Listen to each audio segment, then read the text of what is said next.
itu marketplace? Marketplace adalah platform yang menjadi perantara antara penjual dan pembeli di internet. Jadi, website marketplace bertindak sebagai pihak ketiga dalam transaksi online dengan menyediakan tempat berjualan dan fasilitas pembayaran. Jenis-jenis marketplace. 1. Marketplace murni. Kerjasama marketplace murni adalah ketika situs marketplace hanya menyediakan lapak untuk berjualan dan fasilitas pembayaran. Dan yang kedua, marketplace konsinyasi. Konsinyasi atau istilah mudahnya adalah titip barang. Jika berjual melakukan kerjasama konsinyasi dengan situs marketplace, ia hanya perlu menyediakan produk dan detail informasi ke pihak marketplace. Ada 5 contoh marketplace terbesar di Indonesia. 1. Tokopedia. Tokopedia berhasil mendapatkan predikat marketplace terbesar di Indonesia dengan jumlah kunjungan per bulan mencapai 137.200.900. Dan yang kedua, Bukalapak. Marketplace ini berhasil mengumpulkan 115.256.600 pengunjung per bulan pada awal 2019. Dan yang ketiga, Shopee. Kunjungan bulan Shopee mencapai sekitar 76.995.300. Dan yang keempat, Lazada. Jumlah pengunjung sebanyak 52.044.500 per bulan. Dan yang kelima, Blibli. Jumlah pengunjung sebesar 32.597.200 per bulan. Selanjutnya yaitu e-commerce. E-commerce adalah semua kegiatan perdagangan yang dilakukan melalui media elektronik. E-commerce ini menawarkan banyak perubahan terkait perdagangan.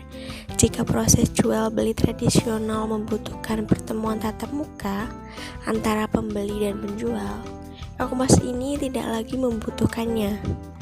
Pembeli dapat berdagang di berbagai kota tanpa pertemuan dan berkomunikasi melalui internet. E-commerce ini menguntungkan pembeli dan juga penjual. Pembeli lebih hemat biaya dan waktu karena tidak perlu jauh-jauh mencari barang yang dibutuhkannya. Kemudian jenis-jenis e-commerce. Yang pertama yaitu business to business atau B2B. Adalah jenis e-commerce di mana satu perusahaan menjual produk atau layanan ke perusahaan lain. Yang kedua yaitu business to consumer atau B2C. Dalam jenis e-commerce ini, perusahaan menjual produk atau layanan kepada konsumen.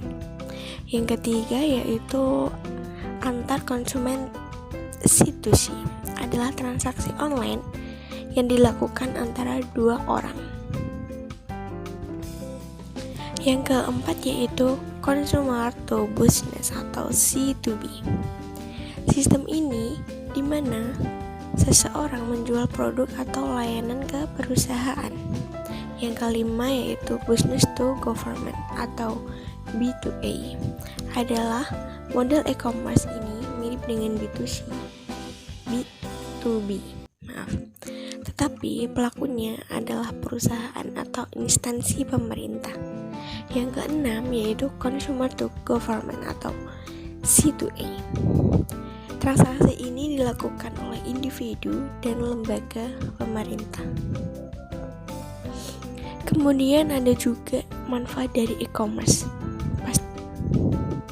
Yang pertama yaitu jangkauannya yang luas. Yang kedua, unlimited hours atau tidak dibatasi oleh waktu. Yang ketiga, yaitu biaya rendah. Yang keempat, tidak perlu stok barang sendiri. Yang kelima, memproses transaksi dan pengiriman itu dengan mudah. Yang keenam, dapat mempelajari kebiasaan pelanggan. Yang ketujuh, bekerja dari mana saja. Hubungan e-commerce dan marketplace. Hubungan e-commerce dengan marketplace, bahwasanya e-commerce itu adalah website yang digunakan untuk menjual produk dari pemilik website. Jadi, produk yang dijual pun terbatas karena hanya dijual oleh satu penjual saja. Kemudian, marketplace sebagai penyedia website online yang bertindak sebagai perantara antara penjual dan pembeli, sehingga keduanya saling berhubungan karena yang marketplace sebagai penyedia websitenya dan e-commerce sebagai pengguna websitenya.